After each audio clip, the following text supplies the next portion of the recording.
Welcome to the Coffee Business School of the Cascades. I'm Ed Arvidson. You know, making delicious espresso drinks will be an important building block to your business success. And while accomplishing this goal isn't rocket science, there's some definite do's and don'ts you need to understand. So let's explore what it takes to make perfect espresso beverages. First, take the portafilter out of the espresso machine with your right hand by rotating the handle from the 6 o'clock position to the 8 o'clock position. Then transfer the portafilter to your left hand for the remainder of the process. Next, turn on your espresso grinder and grind enough coffee to fill your portafilter.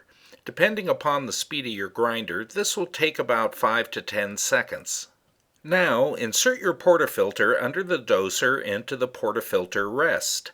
Begin dosing coffee into your portafilter by pulling the doser lever all the way forward and then letting it return all the way until you hear a click.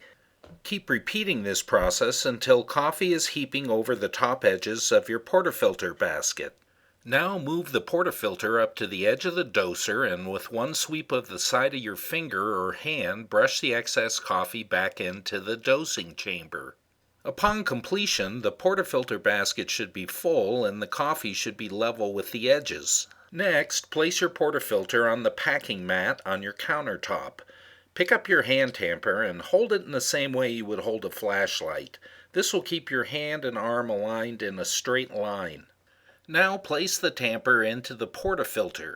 To maintain proper wrist-arm alignment, your elbow will need to rotate up so that your forearm will be perpendicular to the countertop. Gently push down on the tamper and make sure it's level with the portafilter. Then push down as hard as you comfortably can while twisting the tamper in one direction for a couple revolutions. This twisting motion will push the coffee out to the edges of the portafilter basket, which will help ensure an even extraction during brewing. Your finished tamp should result in a firmly compacted, smooth surface with no cracks or craters. This is referred to as a smooth, polished finish and will be necessary for an even espresso extraction. Before inserting the portafilter back into the machine, brush any coffee grounds that might be on the rim of the filter basket with one swipe of the palm of your hand. Insert the portafilter back into the machine by lifting it up into the group head with the handle at the 8 o'clock position and then twist the handle to the 6 o'clock position. Make sure your portafilter has been inserted firmly. Now, activate the machine to begin your espresso extraction. If you are pulling your first shots of the day, you won't know if the consistency of your ground coffee is correct until you can observe this extraction. The espresso should look syrupy as it pours from your portafilter spouts. It should be a deep rust color, and the streams of espresso should never get much larger in diameter than a strand of cooked spaghetti. The resulting shot should be topped with 1/4 to 1/2 inch of a deep rust-colored microfoam, which is called crema. Typically, the goal is to produce a 1-ounce shot within 25 to 28 seconds from when you start your extraction. You'll need to do some taste tests to determine what the optimal extraction time for your espresso blend might be.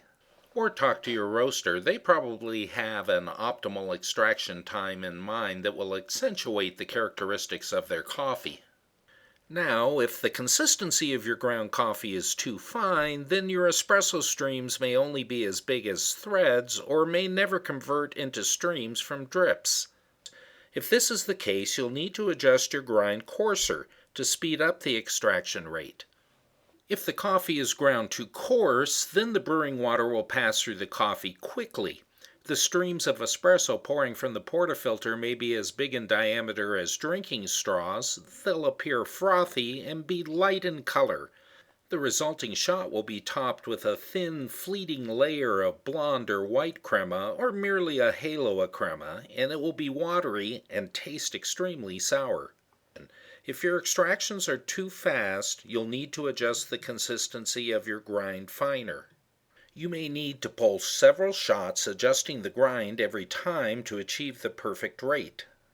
Every time you adjust the grind consistency, some coffee ground at the previous setting will still be left in your grinder between the grinding blades, called the burrs, and the doser.